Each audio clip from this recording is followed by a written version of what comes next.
A hotline for relatives of the occupiers has been operating in Ukraine since the first days of a full-scale war. Call centre operators receive hundreds of calls every day. The Russians are looking for the military who came to Ukraine and have ceased to get in touch. They will find out if they are captured or dead.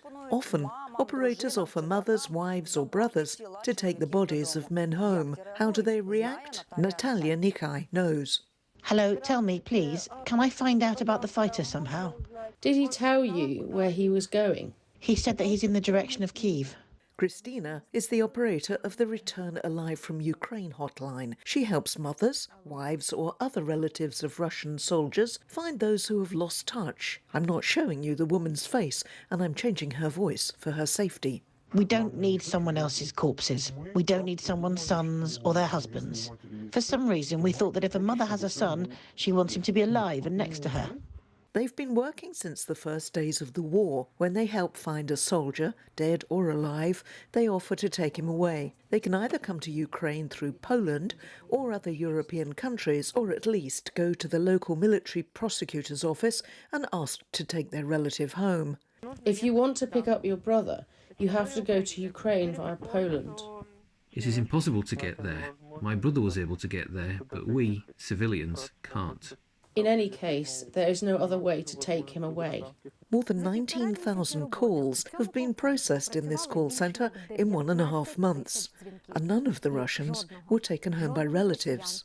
And this is Valentina Melnikova. She has been working with the occupiers' relatives for more than 20 years in the Union of Committees of Soldiers' Mothers of Russia. The son said they were being taken to the border with Ukraine. I tell the mother to go and take her son away. Nobody's gone anywhere.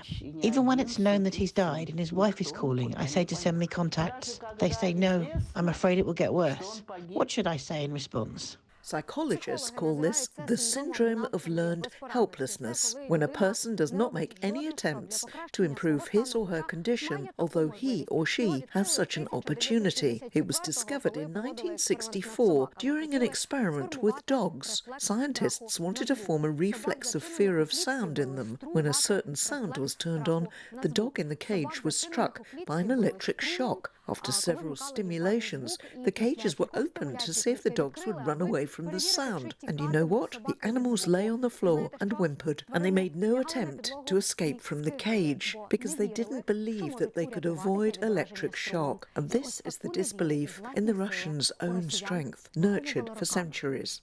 Despite all the actions of the Russian imperial government and then the Soviet government in Ukraine, they've failed to destroy that critical mass of free-thinking people. And in Russia, they succeeded. It's like a habit. If you have been accustomed to exchanging freedom for a refrigerator and a TV for decades, do not be surprised that in time you will become intimidated, spineless and angry. For example, you can go to rallies.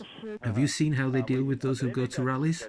If the struggle for freedom is important for Ukrainians, that is, their reaction is to act, then for the Russian population, the struggle for security is important, that is, to do nothing to protect themselves. The majority of the Russian population has a passive strategy. They prefer to follow the leader because it is safer, calmer and more comfortable. Fear. They're really united by the fear for their lives. It seems like they need information for the sake of information. Natalia Nikai, Vikna Programme, STB, United News.